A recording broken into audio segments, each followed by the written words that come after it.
All right, I think we're recording. So let's go ahead and start.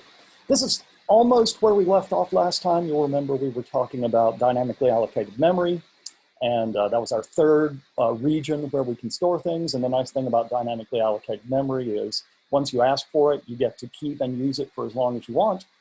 And generally, you can have chunks of dynamically allocated memory that are way bigger than something you can fit on the stack.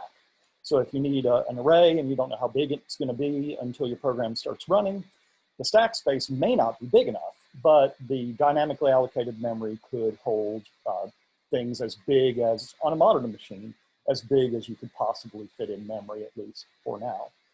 We've been working on this trick of a resizable array, this idea that we could build a storage in an array that was started out at a small size, and as we kept putting more and more stuff in it, we could allocate larger and larger amounts of memory to hold more stuff. We did two implementations of this. We're trying to sneak up on a really easy way to do this in C. C doesn't have anything like the collections framework that Java has. So if we want to write a data structure, we have to use someone's library code, or we have to figure out a kind of an easy way to write it ourselves. And this is in that latter category. We want it to be really easy to implement and use a dynamically allocated array. So our first solution probably took 8 or so lines to grow the array when we ran out of space. We made it a little bit shorter using this memcopy function. I mentioned this is declared in the string.h header, so you need to include that, but it'll copy any block of memory from any source to any destination. You just have to tell it the source and the destination and the size of the memory. We already used this top function, but I don't think I mentioned the bottom one. Memcopy is not guaranteed to work if the source and the destination blocks overlap. You can imagine if you're copying from a source to a destination and they overlap in memory a little bit, you could accidentally be erasing things before you copy it. Memmove does the same job, same parameters, same behavior, except it is smart enough to be able to copy memory even if the source and destination blocks overlap. Using this memcopy function, this top one, we came up with our first refinement to our resizable array. And it's mostly right here. Instead of having to write a little for loop to copy everything over, we used the memcopy function, and that saved us about a line of code doing that. I want to show you our next function that's going to save us a lot of code, and it's called realloc. There are 4 dynamic memory allocation functions we're going to look at. You've already seen malloc and free. Realloc is the third one, and its job is to take a block of memory that you've already allocated and to enlarge it. Let me describe what it actually does, but it's for when you've allocated a block and then you decide that you need more memory. When you call realloc, you have to give it a pointer to a block that you've already allocated, and that's the one that you need more space for. So you're saying, I already asked you for this memory, this dynamically allocated memory, but now I need a bigger block of memory. You tell it the new size of that block of memory, that's the second parameter, and it goes out and gets you a new bigger block and returns a pointer to that. So the return value is the new larger block. Realloc is smart because it tries to do this easily if it can.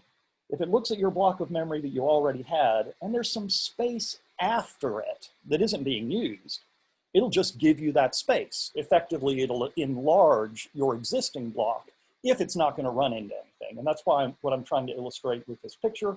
In this case, it'll give you that larger amount of space. It'll keep up with the fact that now that block is a little bit bigger, and it'll return the exact same pointer to you. So if it does this, you get that same pointer back that you gave it, and you can just resume using that pointer. If it can't do this, like if you ask for a block that's so big that if it just enlarged it, it would run into something else that it had already given you.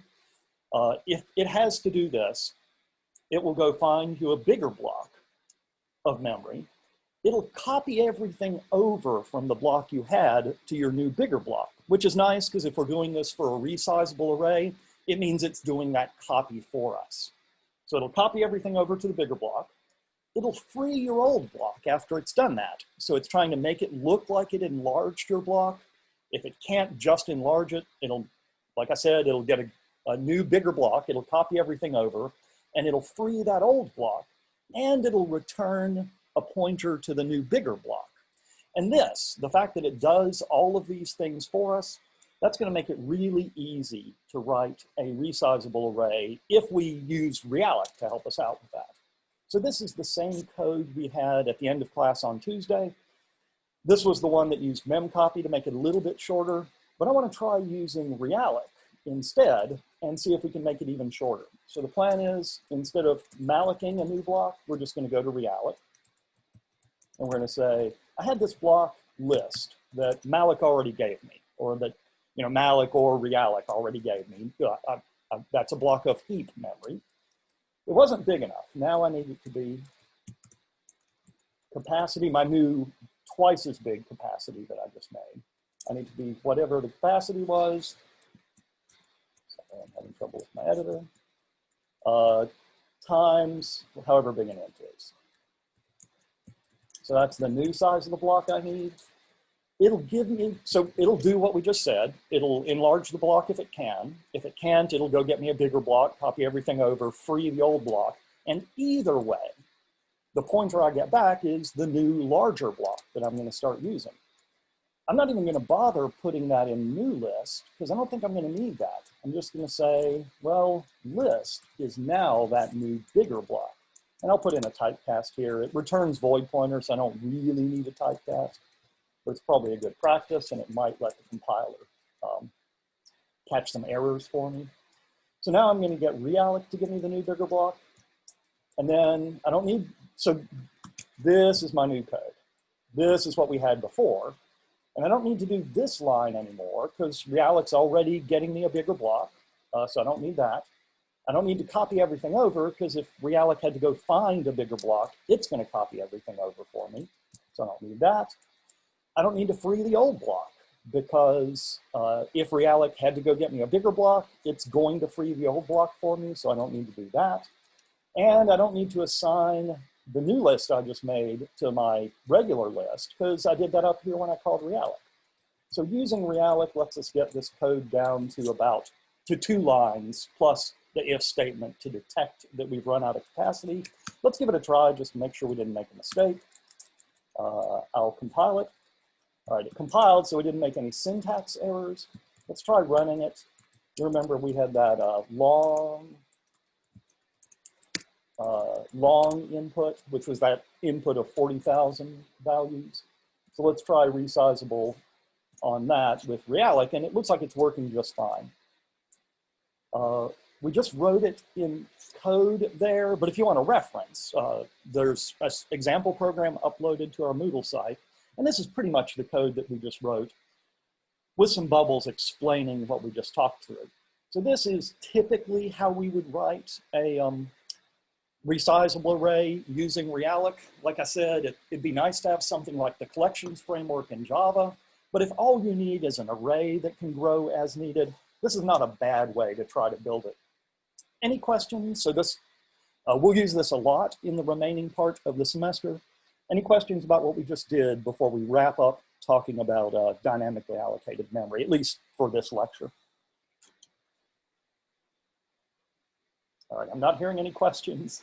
So I mentioned there are 4 functions for working with dynamically allocated memory, and we've seen 3 of them. So this is the last one. It's called calloc, and it's a lot like malloc.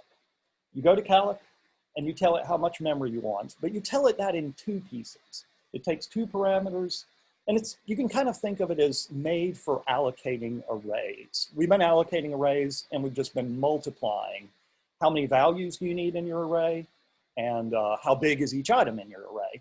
And calloc takes those, but it takes them as 2 separate parameters. So the first one, so it's going to allocate a block of memory that has this many items. The first parameter, how many items do you need?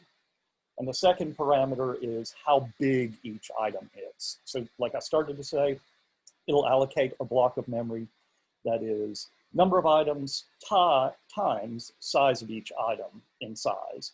And just like malloc, it'll return a pointer to you of that new block. What else can I tell you about calloc? Well, I described it as if it was good for allocating arrays, but you don't really need it for that. We were doing just fine with just multiplying those things ourselves.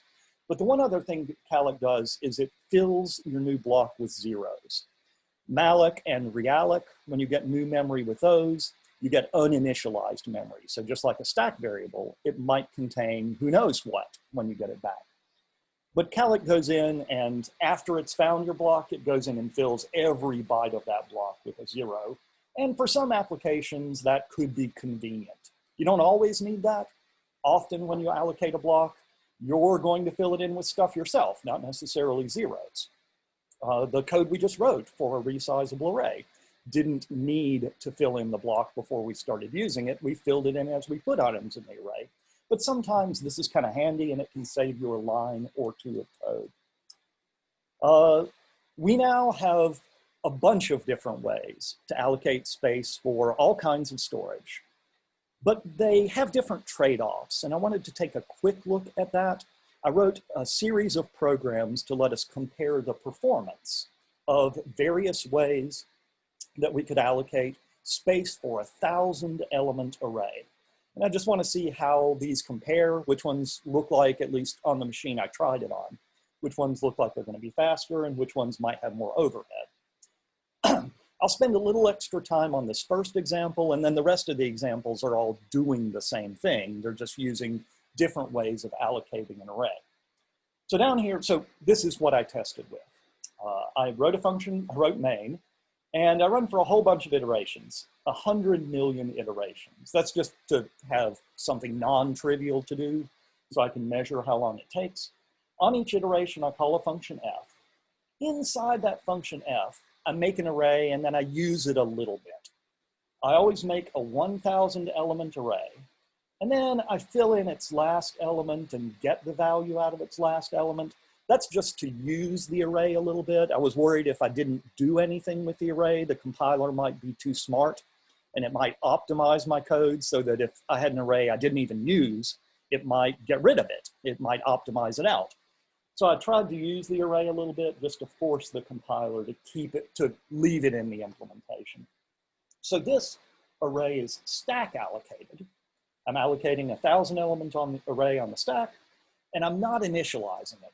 So I don't fill, so it might contain garbage before I start using it. I fill in the last element, I get something out of the last element, and doing that 100 million times took about a half a second, 0.42 seconds, at least on the system I tested it on. So I would say this shows that a stack allocated array, especially if you don't initialize it, can be very cheap, can be very fast. The reason I say that is my next example is almost exactly the same, except I initialize this array. You remember we can use partial initialization syntax like this to fill in the array with particular values.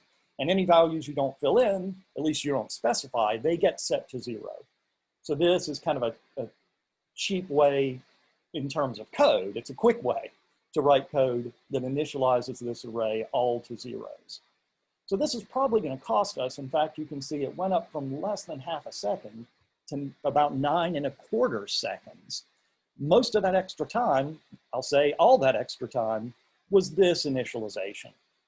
Initializing an array so that it's 0 filled, the compiler has to write a little bit of code for that, and a 1,000 element array takes a little bit of time to initialize with zeros, especially if you're doing that 100 million times here. So initializing a stack allocated array has some overhead. We see here it could have a fair amount of overhead. What else could we do? Well, we learned that we could dynamically allocate that array. So now I turned A into a pointer, but I made it point to a new malloc dynamically allocated array of 1,000 integers. I do the same thing with it. I mess around with its last element, and then since it's malloc, I have to free it before I return. But since it's heap memory, it isn't automatically initialized. It's full of whatever garbage was there in the heap.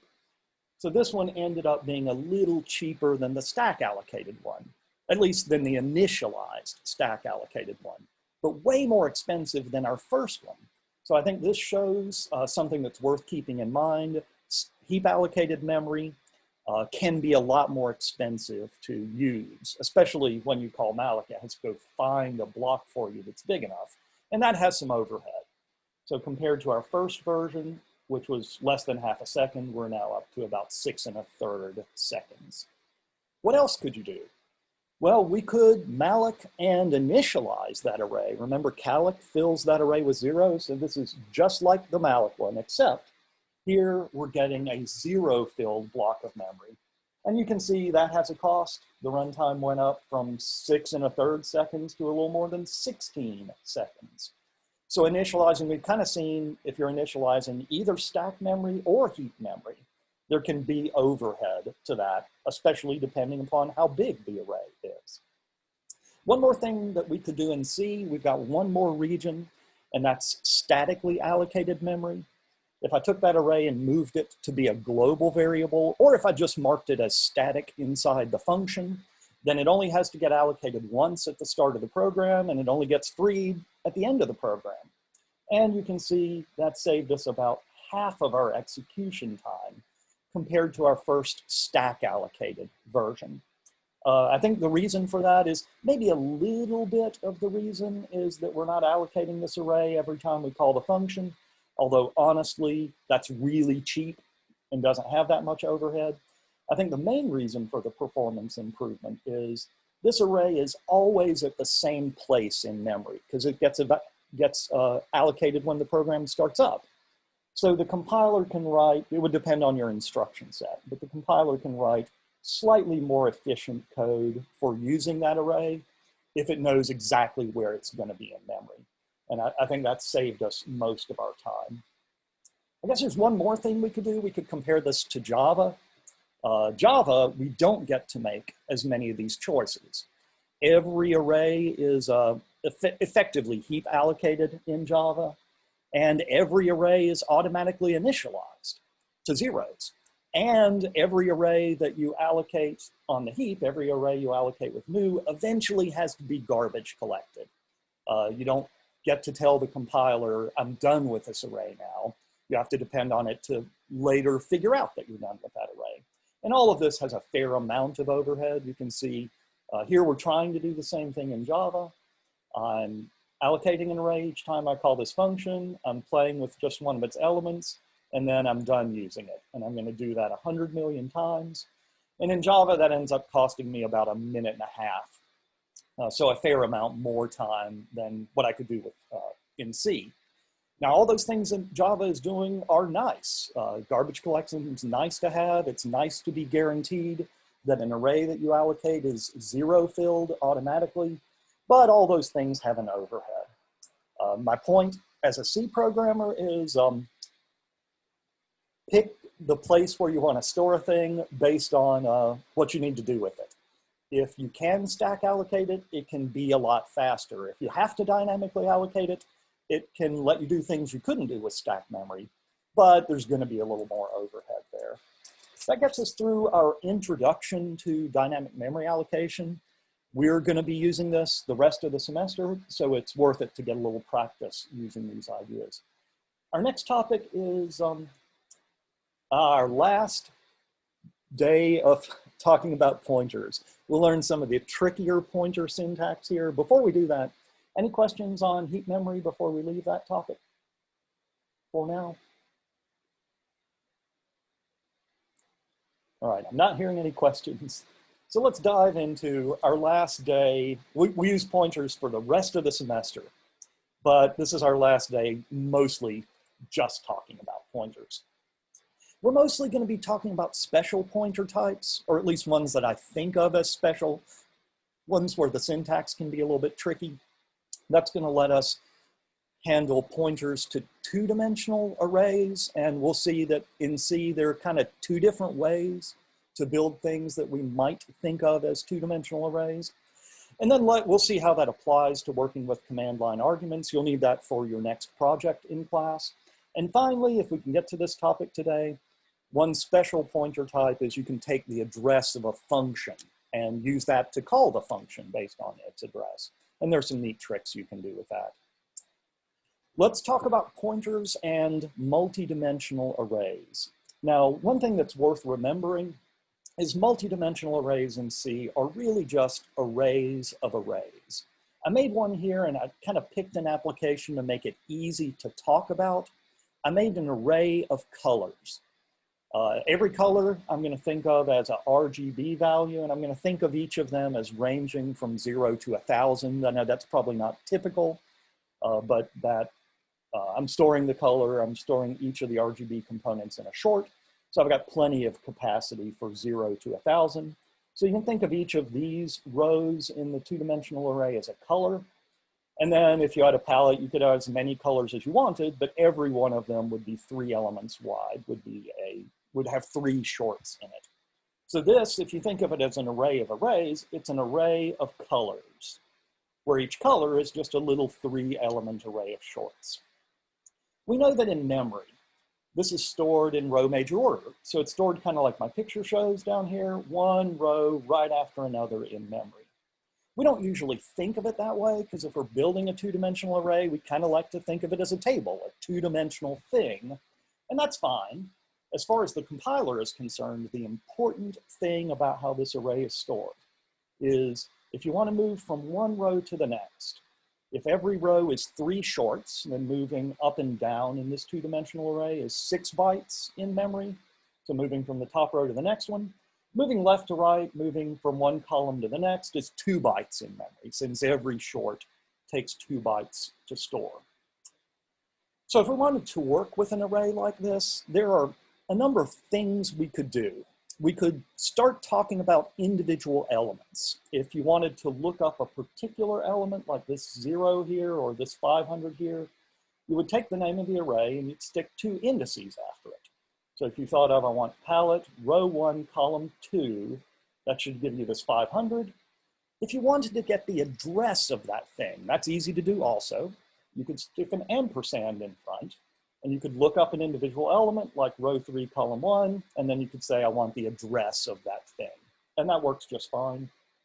You can see I've got a question here about, do we need these parentheses? I'll let you think about it for a moment. And you can answer it in your mind. But the answer is we don't need the parentheses here. They might still help people understand the code, but remember, stuff that comes after a variable, like these bracket 3, bracket 1s, that has higher precedence. So even without the parentheses, this ampersand that has lower precedence, it would still do the same thing. All right, here I'm showing how you can look up an individual element, and you already knew this. You just stick to indices at the end of the array. What if you just put one thing at the end of the array? Like if I just said palette element 1. Well, what should that do? What would you expect in Java? Well, if palette is an array of arrays, then if you just give it one index, you should just get one of the arrays inside palette. Let me say that with the word color. If palette is an array of colors, then palette at element I should give you just one of the colors. Like my picture shows, if you said palette element 1, you should get this second row, this row that starts with 750 here. And you do in C, at least you could definitely think about it like that. When you say palette element 1, you're getting a pointer to this 750. Well, why is that like getting this row that starts with 750? Well, if this row is an array, every array evaluates to a pointer to its first element. So if you just look up one row, you get the address of this 750, and then you could index off of that address like any other one-dimensional array.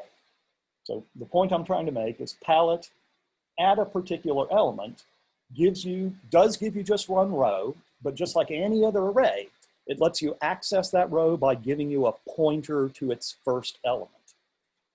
You can see this.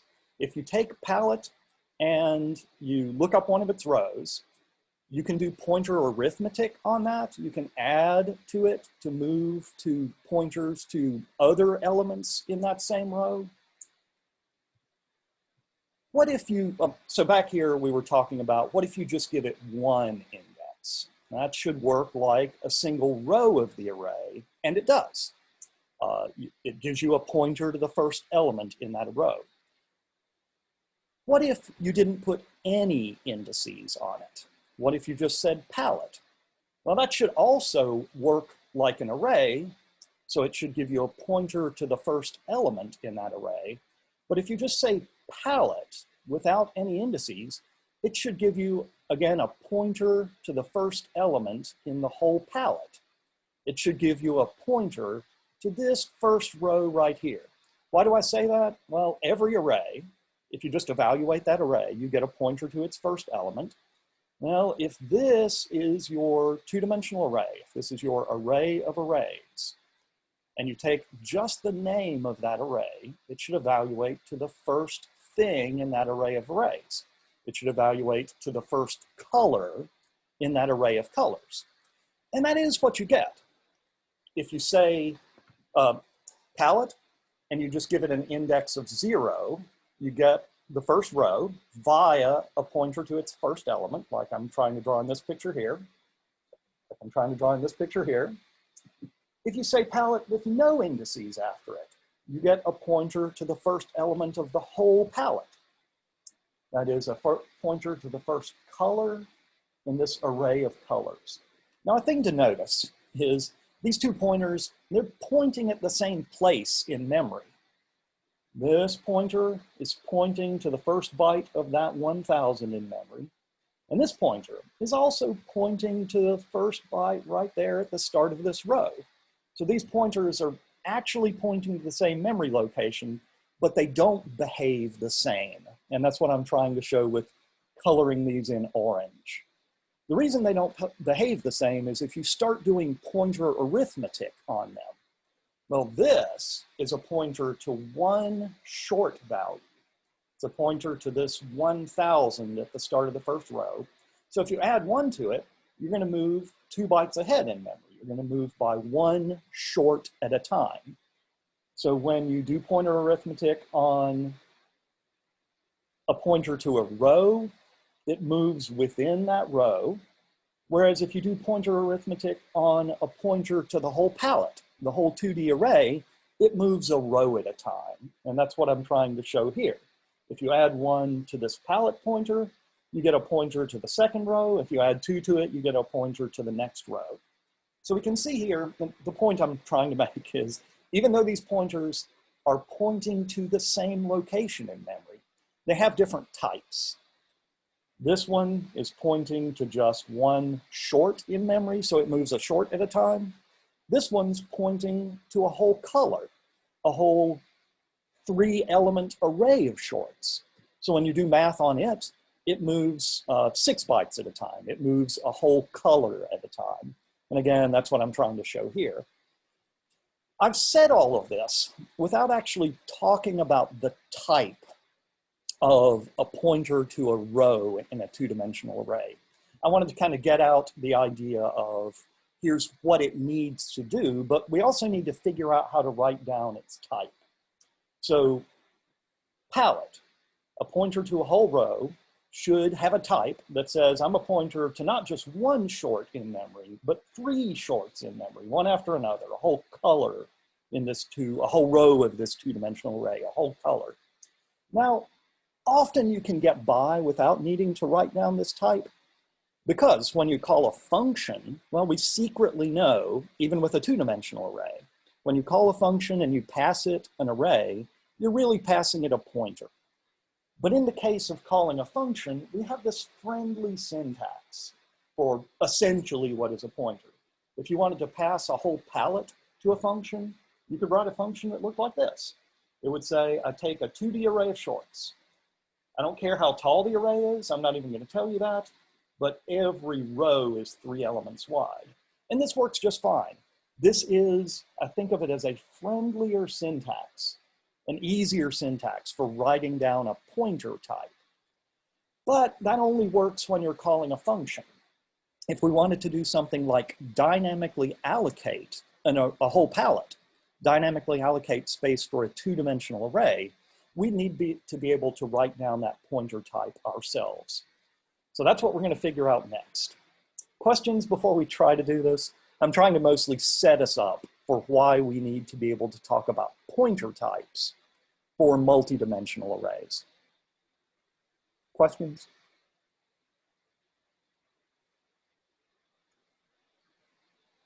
All right, enough stalling, let's do it. We really, to make this work, we only need to remember one thing, I think. If you have an array of any type, if you evaluate just the name of that array, well, we know that evaluates to a pointer pointing to an element of that type. So I kind of wrote that down here, picking the word X for whatever that type is. If you have an array A that is an array of X's, whatever X is, then A evaluates to a pointer to an X. In fact, it evaluates to a pointer to the first X in that array. Well, if palette is an array of colors, then palette evaluates to, or it should evaluate to, a pointer to the first color. Every color is really just a 3-element array of shorts. So this is a little harder to say, but it means we want a pointer to a 3-element array of shorts. And that's what we're going to do next. Well, a 3-element array of shorts, a color would look like this. Color is a 3-element array of shorts.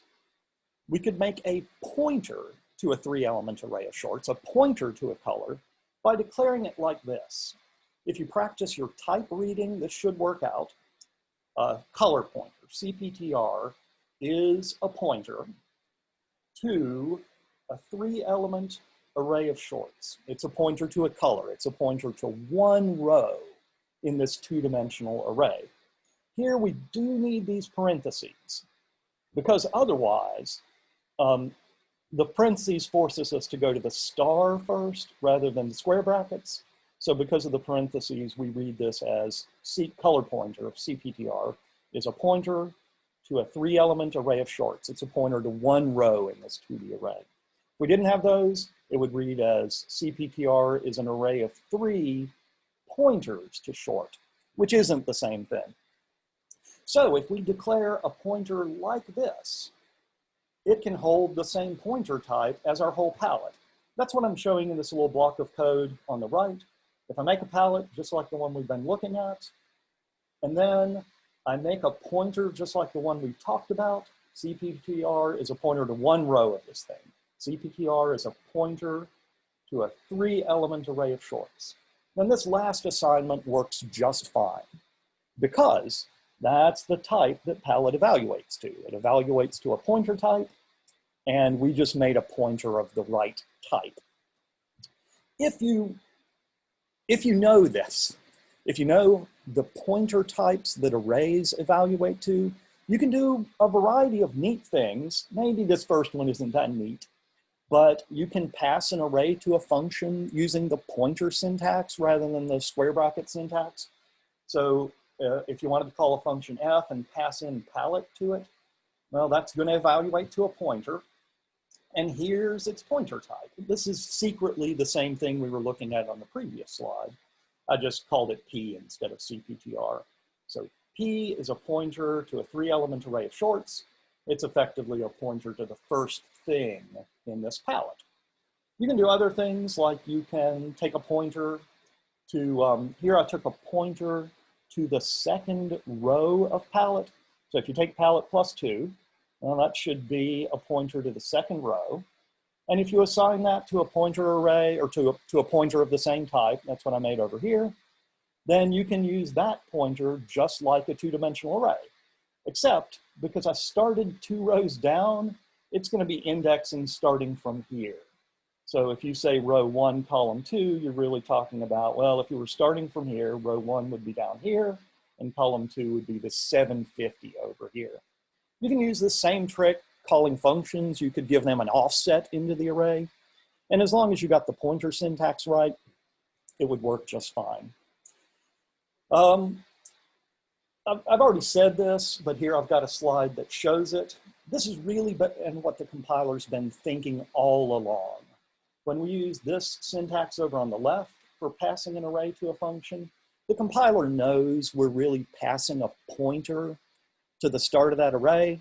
And given this syntax on the left, I'm going to give you an array that's who knows how tall, 3 elements wide, made of shorts.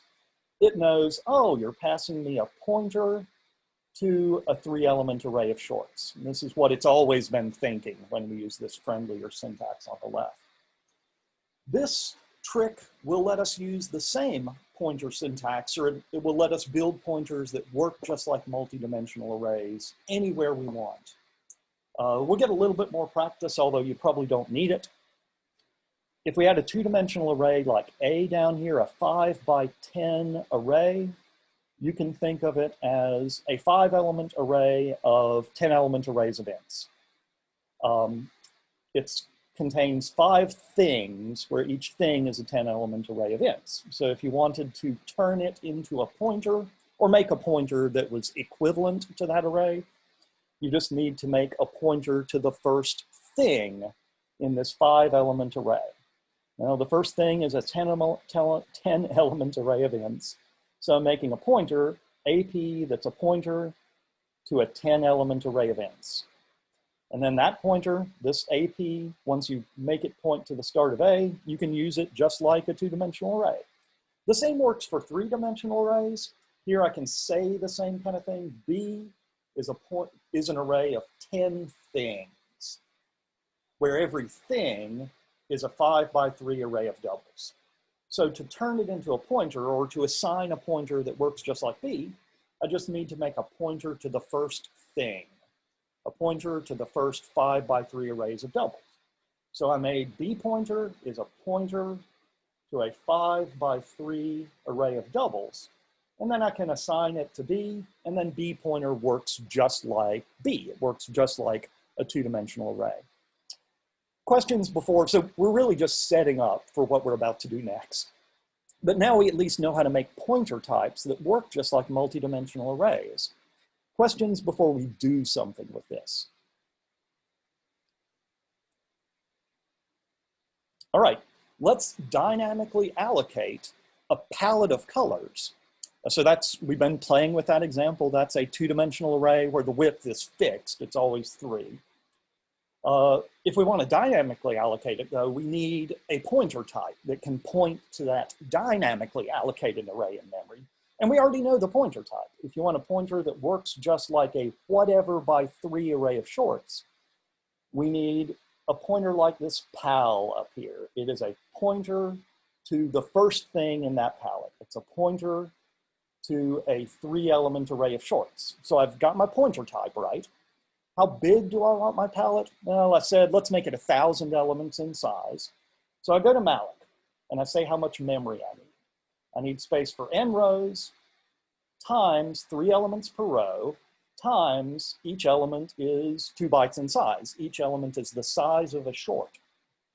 And then I take whatever pointer malloc gives me back, and I assign it to that pointer I just made previously. And then skipping ahead to the bottom, and this is what I've been trying to say, once you have a pointer like that, you can index off of it just like it was a 2-dimensional array. The first index moves up and down by a row because pointer arithmetic on this pointer type moves a row at a time. And then if you take the start of each row and you do pointer arithmetic on it, indexing 2 elements ahead, that moves 2 bytes at a time. It moves within the row. So a pointer like this would let me allocate a 2-dimensional array of whatever I wanted. We'll get a chance to practice some of this on the exercises and later maybe on some of the homeworks. I've got a note here about, I took the return value I got from malloc, which is void pointer, and I put a cast in here. I wanted to talk about that cast. Notice the cast is really to the same type I've got up here. I'm casting it to a pointer to a 3-element array of shorts. The weird part is I've got this star inside parentheses, and the parentheses aren't really grouping it with anything. At least they don't look like they are. I still need the parentheses here. I left out here, I'm trying to talk about the type I want to cast this pointer to. So if I'm just talking about a type, I don't need a variable name like I would need if I was declaring a variable. So I left out the variable name, this looks just like the variable declaration up here, except I left out a variable name, but I couldn't take out the parentheses. If I took them out, it would think I was talking about an array of 3 pointers to short. And I want a pointer to a 3-element array of shorts. So even though those parentheses look like they're not doing anything, you still need them to correctly define the type. So here, I'm making a 2-dimensional array where the height is whatever I wanted. I just picked 1,000, and the width is always 3. But you can make pointer types for variable-sized arrays if you want, and you can allocate those on the heap. And that's what I'm showing here. You remember variable-sized arrays. You get to specify the width and the height, or for however many dimensions you've got. And those can be determined by expressions in your program. We can do the same thing with pointer types. Let's pretend we want to make an array that's got 500 rows and 400 columns.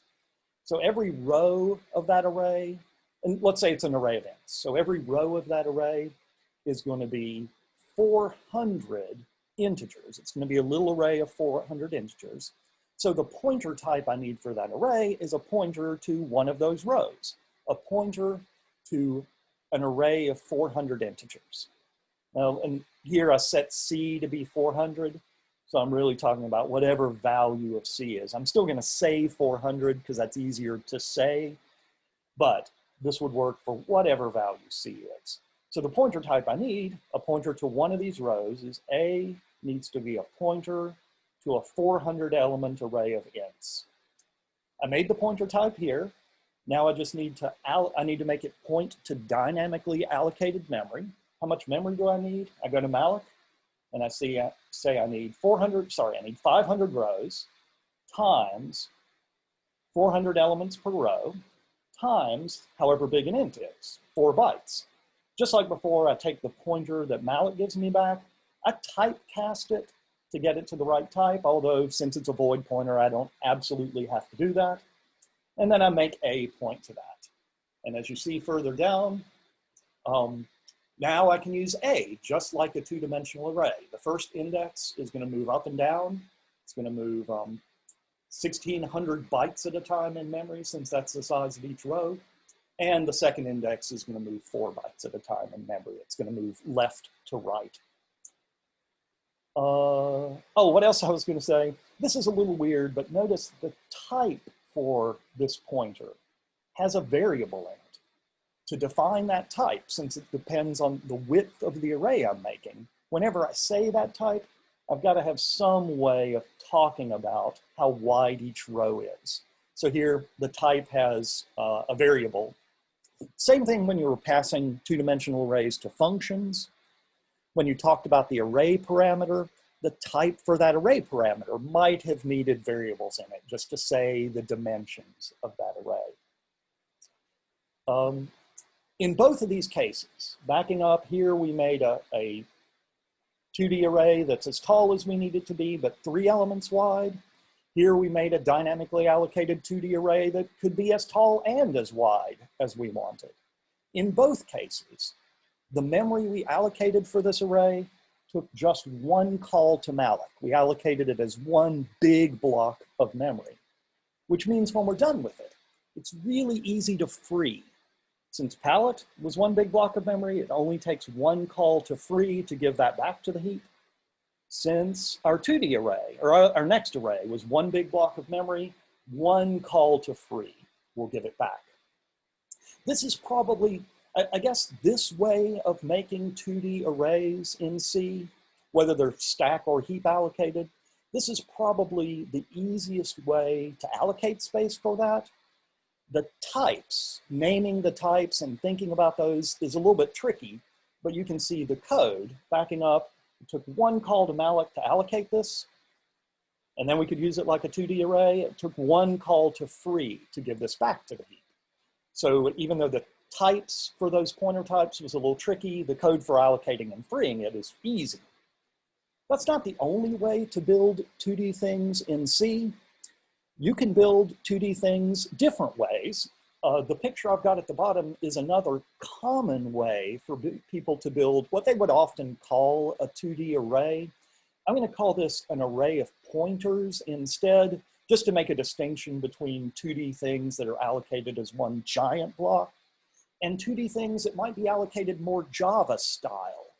If you were in Java and you made a 2D array, this picture shows what it would look like. In Java, your 2D thing would be an array of references, each one referring to an array of elements. Each row would be an array of elements, and then you'd have, I think of it as a column of references, each one referring to one of the rows. We can build the same kind of thing in C, and people often do. It's just going to take a little bit more work because we have to allocate all this stuff. I'm going to make each row be its own little one-dimensional array. And then I'm going to have a pointer to each row. The pointer is going to point to the first element of each row. So if I looked at that pointer and put brackets after it, I could index within this row. Every element of this column is a pointer to the start of the row, like I said. To keep up with this one, I'm going to need another pointer to the start of this array of pointers. If I index off of B, if I stick, like I'm showing over here, if I stick square bracket I off of it, well, that means follow the B pointer, do math on where it points. I is going to pick one of these row pointers. And then since it's square brackets, it's going to dereference that. So that'll give me the value of one of these row pointers. So that will give me a pointer to the start of the row. And then over here, the bracket J is going to index within that row. It's going to do pointer arithmetic to look up the address or to compute the address of one of the jth element in that row. And then it's going to dereference that. So that'll give me the value of one of these elements. So this syntax up here, the same syntax we would have used on the thing we just made, it's going to work just fine on this representation too. It's not the same representation, but you can still use array indexing syntax to look up any element in this representation. So let's figure out how to build this.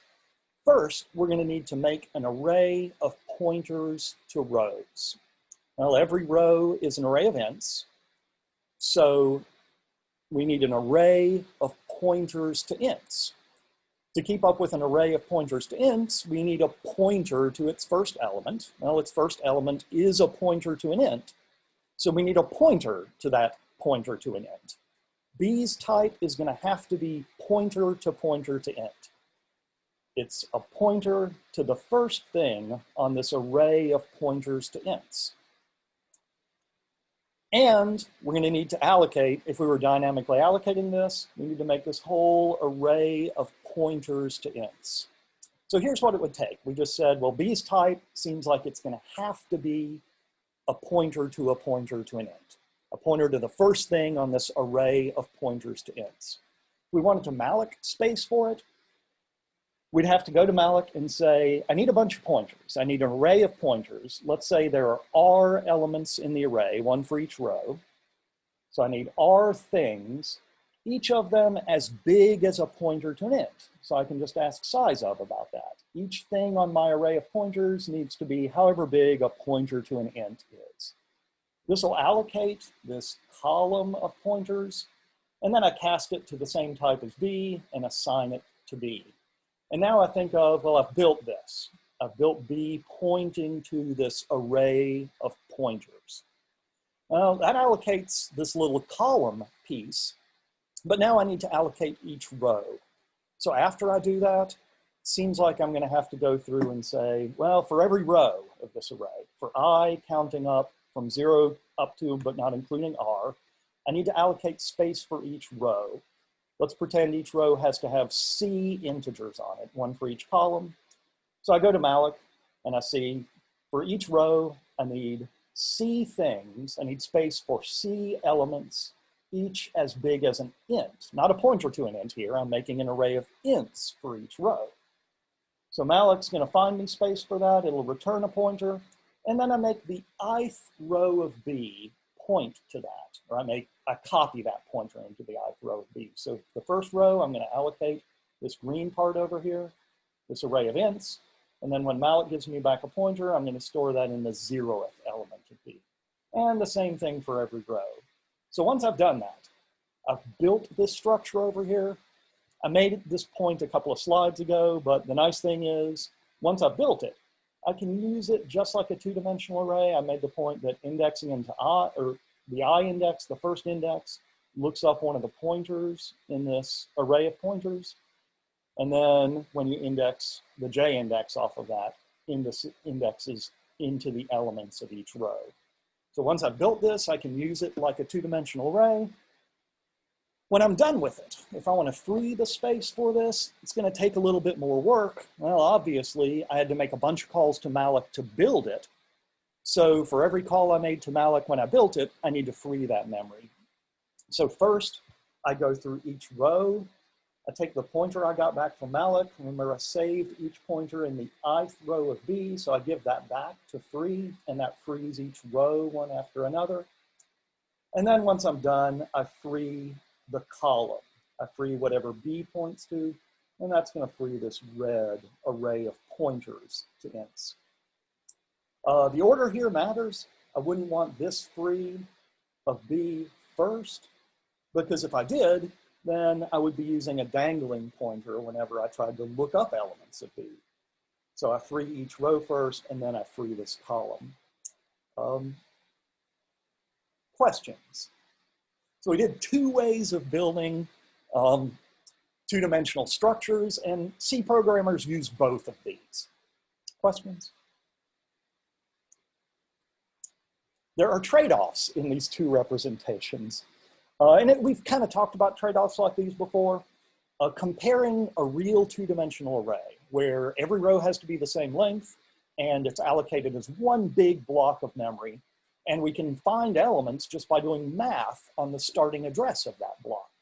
Well, here, we don't just need space for all the elements, but we need this extra column of pointers, and that's some additional storage overhead to know where each row starts in memory. And since the rows aren't all together in memory, they could be scattered all over memory depending upon where malloc finds space for us, they may exhibit less locality, which means your cache on your CPU might not do you as much good if rows weren't all packed together in memory, especially if you're using this array a lot. But one advantage is this structure doesn't have to be rectangular. I could have some shorter rows, I could have some longer rows. Some people would call this a ragged array in memory, where some rows could be longer. And I guess another advantage is if you didn't have a big giant block of memory, this would let you allocate a big two-dimensional array a little piece at a time. You don't need space for the whole 2D array all in one place. Each row could be in a separate place in memory, and in some situations that can have some advantages. Here we're doing this with 2D arrays of ints, but it's even easier to see this with arrays of strings. Arrays of strings are kind of like 2D arrays. Each row is a string, so each row is a little array of characters. An array of strings then would be an array of arrays of characters. But just like we did with ints, there are kind of two ways you can build this kind of thing. And once you've built it, a lot of the same syntax will work just fine either way. Over on the left, I've built an array of strings as a real two-dimensional array. I let the compiler figure out however many rows I want. In this case, it's 6. And I had to say, every row is at most 14 bytes long. So that would mean I've got space in each row for storing a 13-character string, because every one of those rows has to have a null terminator marking the end of the string. And then if you built an array of strings like this, you're building a rectangular two-dimensional array where each array holds a string. Whereas over on the right, I built something, it holds the same sequence of strings, but I built it rather differently. Over here, I said, I want this to be stored as an array of pointers to char. So each element in my array is a pointer to a char. It's a pointer to the start of a string in memory. The 0th element is going to point to this E here in memory.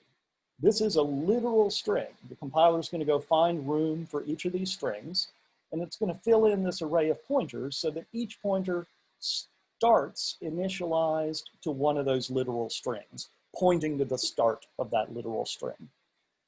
Here's how we would build it in code, but this picture shows how I think of it in memory. The one on the left, the two-dimensional array, well, it's a big rectangular thing in memory. Every row is 14 elements long. It's partially initialized. Not every string needed all 14 elements, so just like any partial initialization, extra stuff you don't need at the end gets filled with zeros. Now those look just like null terminators. Since every row is the same length, no, not every string is the same length, so arguably some space is wasted within the rows because I had to make them all the same length to make a real 2D array. Whereas on the right, same thing we said a couple of slides ago. Well, let's talk about this representation. Here, backing up a slide, since I made on the right an array of pointers to char, well, I made this thing, an array of pointers where each pointer points to a literal string in memory. So the first one points to a literal string eggplant in memory. The next one points to the start of a string nap in memory. Now this array of pointers is kind of like its own source of overhead. Over on the left, I didn't need a separate array of pointers to keep up with where each string started. But since each of the strings only needs to be as long as what it actually contains, that might save me some space, especially if there was a lot of variation in string length. Since each of these strings, backing up, each of these is just a literal string in memory. I'm saying I want each pointer to point to one of these. That means each of those literal strings is probably going to be unmodifiable depending upon your platform. On the common platform they would be, because that array of pointers is really just each pointer is pointing to a literal string. The types of these two things are different. This is kind of what we've been doing in this lecture.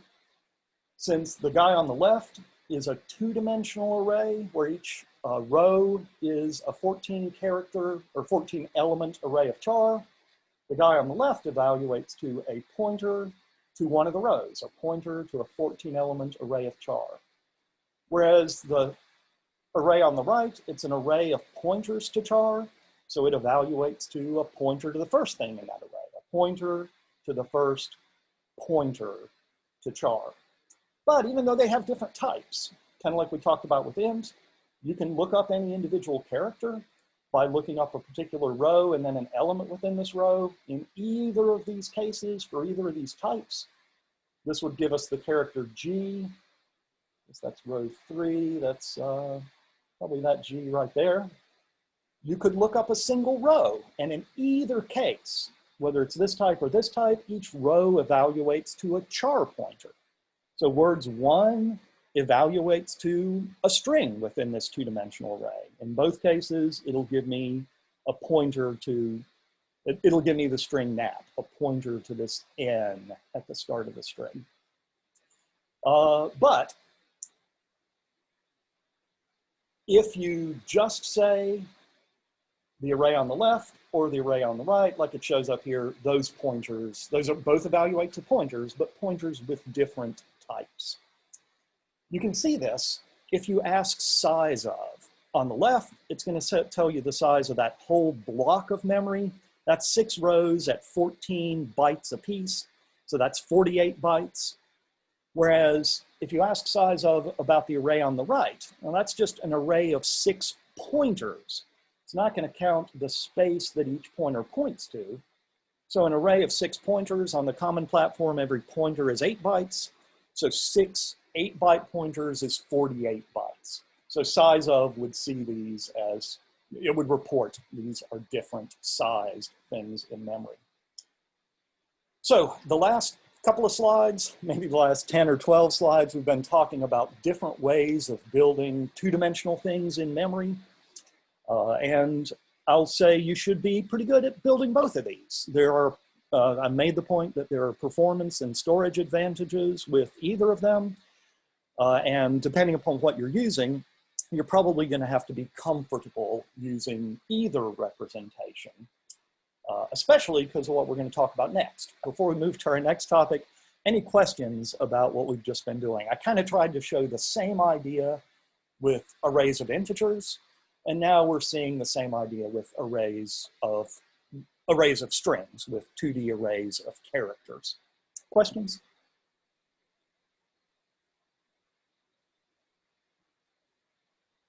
All right, one reason I've been talking about this is because it shows up in, not the standard library, but it shows up in the definition of the C language.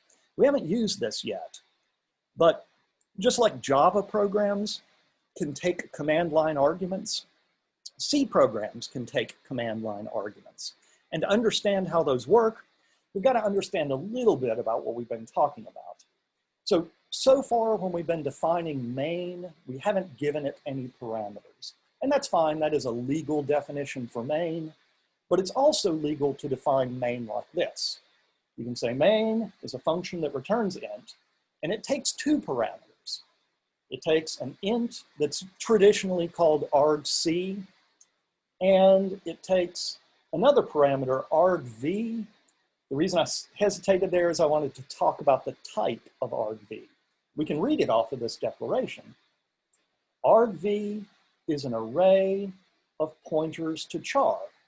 You can think of that as an array of strings, but it's an array of strings that's given to you as an array of pointers, each pointer pointing to the start of a string in memory.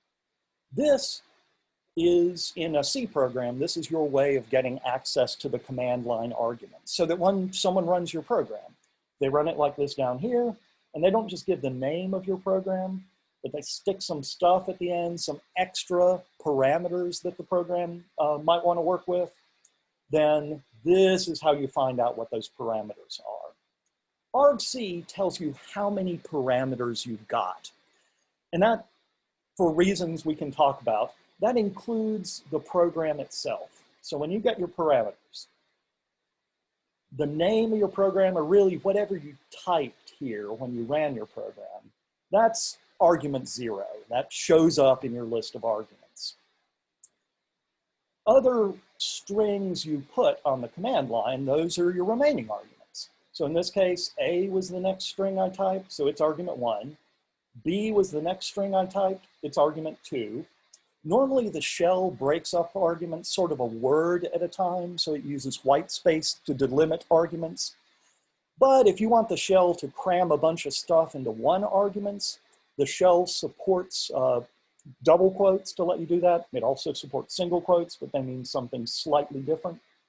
So if you wanted C, D, and E to all be part of one argument with some spaces in it, you could put double quotes around it, and then the shell would say, oh, all of that is argument number 3. So if you ran your program like this, argc would be the count of the number of arguments, so it would say 4, because you got argument 0, 1, 2, and 3, so that makes 4 arguments. So this argc tells you how many arguments you got. argv, we said it's an array of char pointers, each of those pointing to one of your arguments. So when your program woke up, element 0 of argv would be pointing at this first string, element 1 would be pointing at this A, element 2 would be pointing at this B, and element 3 would be pointing at the start of this CDE string. Any questions about that? We're going to use this, you've probably seen, we're already using this in project 3, and our programming exercise 12 uses this to let you play with these two different types of representation. Oh, I was going to say one more thing. I mentioned it's kind of weird to get the name of your program, or really whatever you said when you ran it, as argument 0. Why does your program need to know the name it was run under? I can answer that. It's because in some cases, you can write programs that do multiple jobs. Some of your shell commands are like this. The same executable, the same program, can pretend to be a bunch of different programs depending upon how you run it. But to do that, it needs to know the name you used when you ran it, so it can pretend to be a variety of programs. I guess I should say the reason you might do that is you might have several programs that do pretty much the same thing with slight variations. Well, you could write a single program that did all of those jobs, and it could just, the first thing it could do is say, how did you run me? Did you call me by this name? Did you call me by this name? And it could use that to decide which behavior it needs to exhibit. All right, so I've talked about how the mechanism for how command line arguments work. Here's a sample program that shows how you can use them. So this program, it just really reports all of this stuff, but it shows off what I was just talking about. So it uses the syntax we just talked about. argc, how many arguments did I get? argv, an array of char pointers, each one pointing to one of those arguments. First thing this one does is it prints out how many arguments it got, so it just reports to the console the value of argc, and then it goes through and prints out each argument with a little bit of space before it. So it iterates over everything, how many of our arguments it got.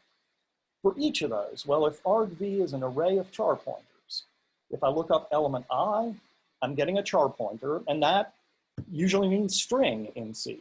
So I can take that char pointer, give it to printf, and it's perfectly happy to print it out using %s. So this would, this shows how you can use this.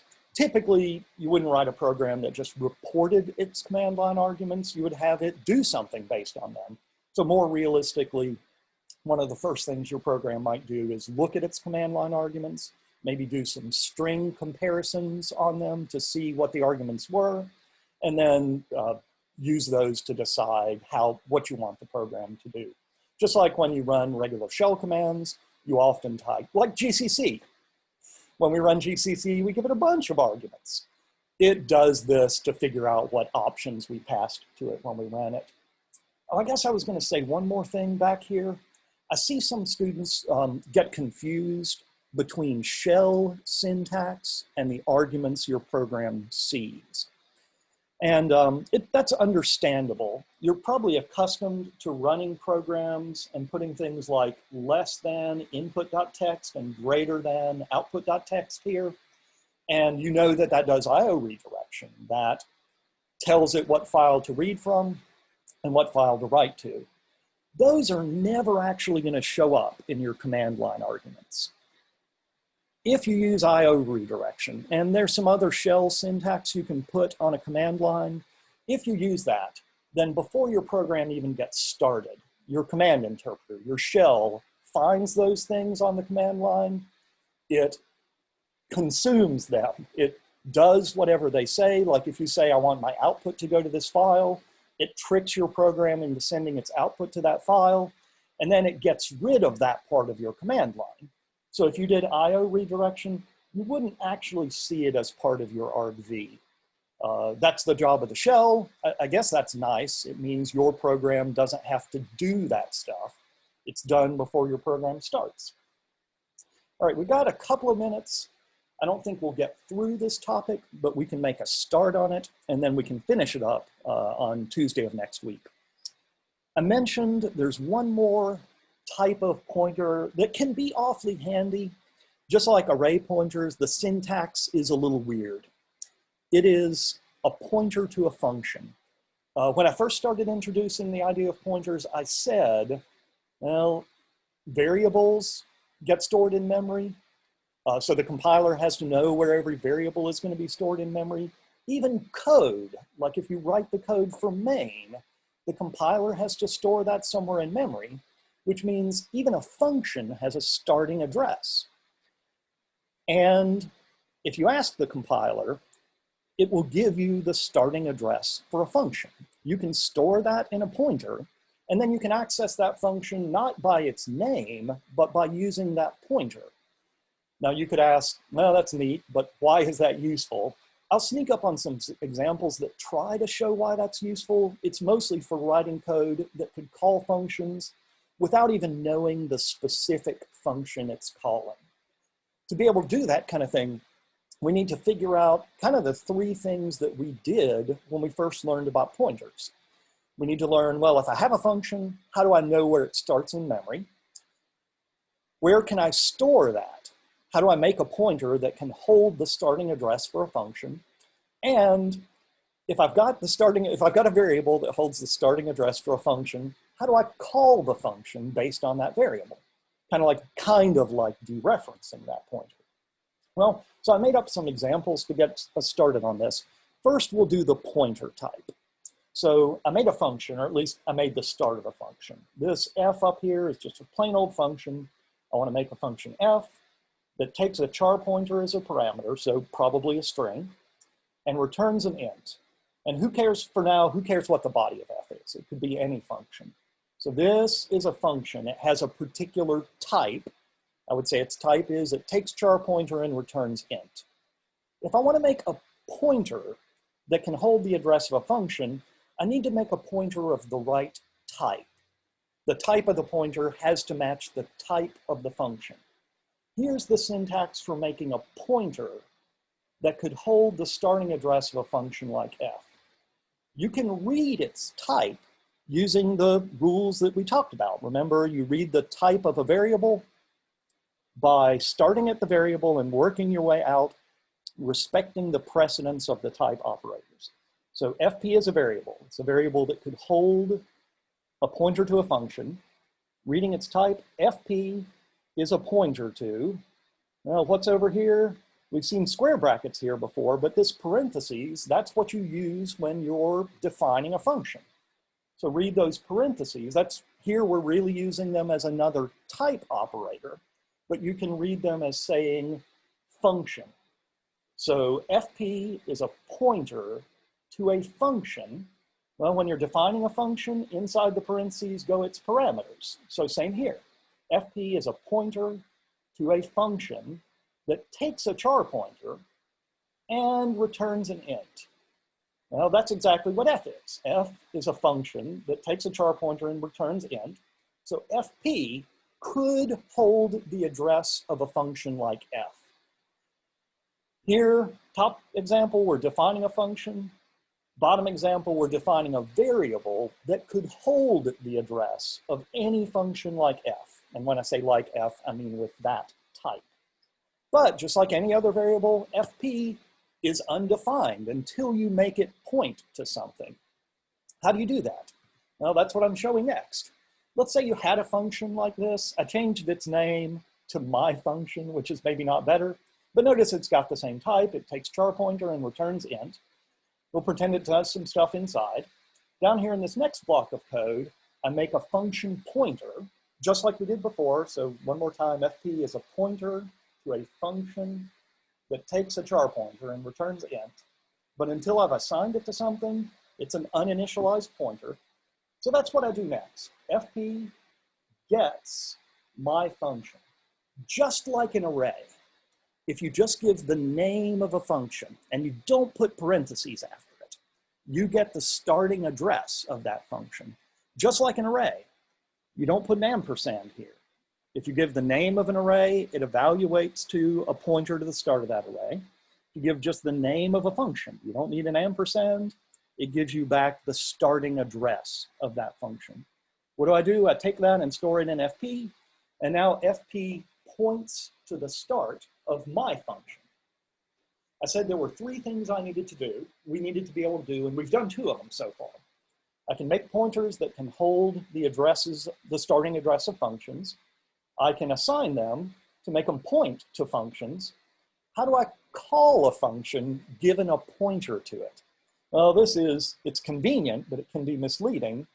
You just use the name of the variable as if it was the name of a function, or you put parentheses after the name of the variable. Here, fp is a variable, but if you say fp and then open parentheses, and then whatever parameters you want to pass to it, and then you can take its return value and store that somewhere. Even though fp is a variable, this syntax will make it call the function it points to. So this gives us a mechanism for storing the addresses of functions, and then the thing we just did. If you had a variable that held the address of a function, here's how to call the function it points to. I think we're going to stop here, but we still need to sneak up on some useful examples of this. We've talked about the mechanism. What does this do? How does it work? But I think we need to talk about here's what you might do with it in practice. So we're going to do that next, but now feels like a good time to stop. So we'll stop here, and I'll stop recording. But if people want to hang around and ask questions, we can definitely do that. Professor Sturgill. And now I'm almost stopped.